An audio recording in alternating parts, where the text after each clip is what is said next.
मेरी पिछली कैरी मिनाटी के सपोर्ट में कही गई वीडियो को उनके सपोर्टर्स ने, लाखों ने मुझे थैंक्स कहा है। मैं उन सबको अपनी तरफ से भी थैंक्स कहना चाहूँगा। मैं उन सभी सब्सक्राइबर्स को भी थैंक्स कहना चाहूँगा जिन्होंने मेरे चैनल को सब्सक्राइब किया है। मेरे अपने उस वीडियो के कमेंट्स में मैंने एक अच्छा कमेंट देखा, एक इंटरेस्टिंग कमेंट देखा जिस पर मैं इमीडिएटली रुक नहीं पाया, क्योंकि मैं कभी कभी अपने वीडियोस में कमेंट्स देखता हूं। जो कोई भी कमेंट मुझे लगता है कि इसको इमीडिएटली जवाब देना चाहिए तो मैं देता हूं, अदरवाइज मैं ज़्यादा नहीं बैठता सोशल मीडिया के लिए।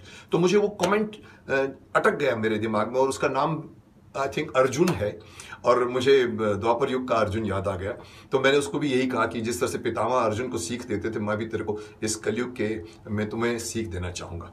लेकिन मैंने इस कमेंट भी लिखा मैंने अपने उसमें, लेकिन मुझे लगा कि सिर्फ लिखने से, और मैं सब लोगों के लिए जो बोलना चाहता हूं, लिखने और कैमरे के सामने आके बात करने में बहुत फर्क होता है। इसलिए मैं आया हूं उसी बात को आपको कैमरे के सामने कहने से। देखिए, उसके कमेंट में उसने लिखा, सर हम उनको इसीलिए ही पसंद करते हैं क्योंकि वो स्लैंग लैंग्वेज यूज करते हैं और हमें रोस्टिंग फॉर्मेट पता है।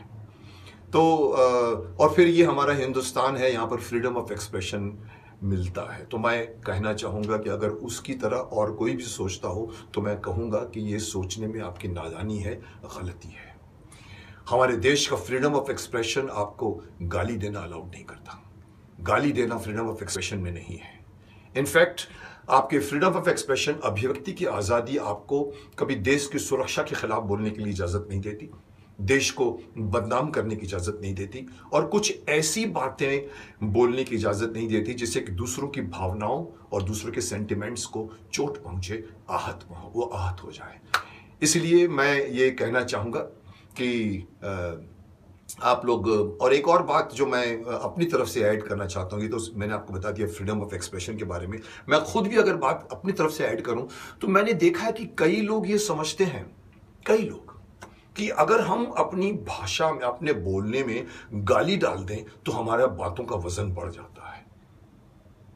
माफ करना, गलत बात है। आपकी बात का वजन नहीं पड़ता, वजन उल्टा गिर जाता है, हल्का हो जाता है।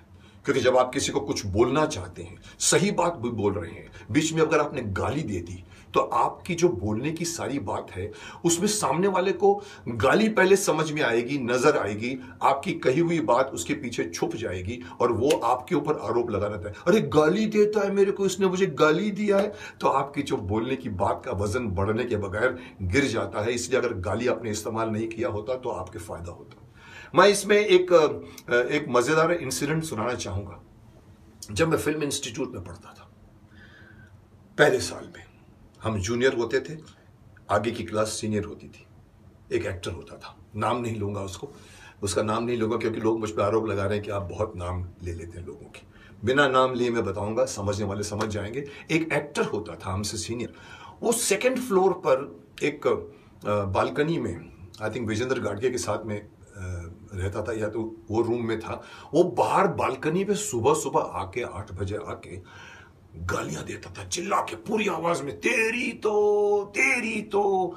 मुझे, हम लोग जूनियर लोग दूसरी बिल्डिंग में, सामने वाली बिल्डिंग में रहते थे, हम सुनते रहते थे कि ये क्यों इतनी गालियां दे रहा है। फिर मुझे किसी ने बताया कि इसको ये बताया गया है, शायद रोशन साहब, तनैया साहब के मुंह से निकला होगा, कि जब हम गाली देते हैं तो हम पूरे इमोशनल हो जाते हैं। तो इन बंदे को लगा कि अच्छा एक्टर बनना है, इमोशंस लाना है, तो गाली की प्रैक्टिस करता हूं मैं।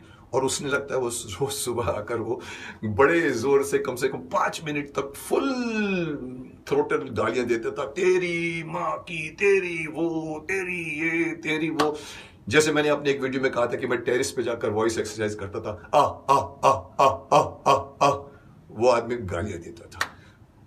गलत बात थी, उसकी सोचने की बात भी गलत है। उसको उस गालियों ने कहीं नहीं पहुंचाया, कोई बड़ा एक्टर नहीं बनाया उसे। और जितने भी बड़े एक्टर बने हैं, माफ करना, कभी गाली देकर नहीं बने हैं, वो अपने काम से बने हैं। तो इसलिए मैं सबको ये कहना चाहूंगा कि वाक्य और सेंटेंस जो होते हैं और जो शब्द होते हैं वो बहुत वजन रखते हैं और बहुत मायने रखते हैं। आप किसी को कोई बात अच्छे अंदाज में बोलो, वो ज्यादा एक्सेप्टेबल होता है। आप उसको अगर गाली गलौज से बोलो तो सामने वाला उसको रिजेक्ट करता है, गाली देता है मेरे को।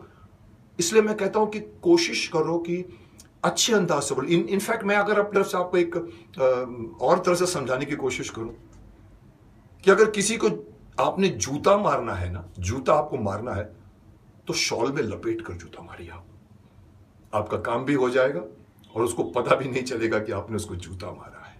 सो शब्दों और वाक्यों का इतना पावर होता है। और कोशिश कीजिए आम जिंदगी में, दिनचर्या में, दिन के वार्तालाप में अच्छे अच्छे शब्द बोलिए। शब्दों में पावर होता है।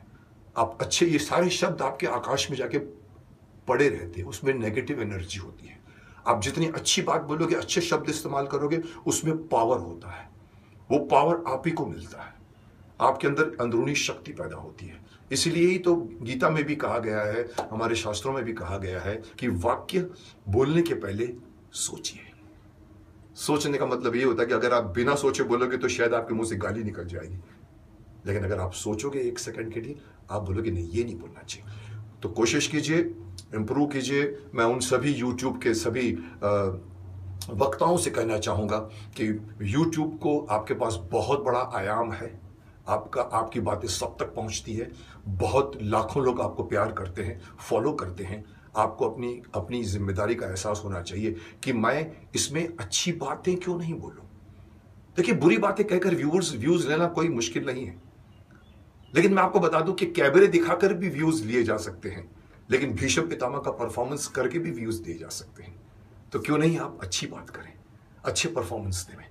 इसलिए मैं उन सभी को गुजारिश करूंगा, धीरे धीरे यूट्यूब में से जितनी भी स्लैंग लैंग्वेज है, गाली गलौज है, ये रोस्टिंग, मुझे कहा गया कि रोस्टिंग का फॉर्मेट ही ये है कि गाली देनी पड़ती है। मैंने उसको मजाक में जवाब दिया, मैंने कहा मैंने सुना है कि रोस्टिंग अच्छे खाने की भी होती है, और वही खाना जो अच्छा होता है वो रोस्टिंग करने के बाद अच्छा लगता है। ज़रूरी नहीं कि बुरे खाने की रोस्टिंग ही अच्छी लगती है।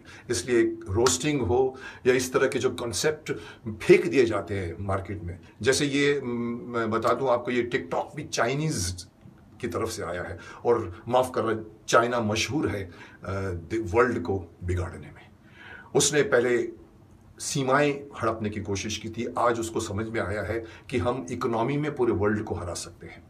और इसलिए वो तरह तरह के, उसके पास बहुत कुछ मैन पावर है, उसके पास बहुत टेक्निक है, वो तरह तरह के गेम्स फेंक देता है मार्केट में जिसमें लोग बिगड़ जाते हैं। पहले भी आपको याद है 2-3 गेम आए थे जिसमें लोग सुसाइड करने को आमादा हो गए थे। ये सब चीजें जहां से आ रही हैं वो मशहूर है। इसलिए मैं तो यही कहूंगा कि चाइनीज की हर चीजों का बहिष्कार कीजिए, आपका देश उन्नति करेगा। मेरा ये मैसेज अगर हर यूट्यूब पर बोलने वाले पर अगर असर करे तो मैं समझूंगा कि मेरा बोलना सार्थक हो।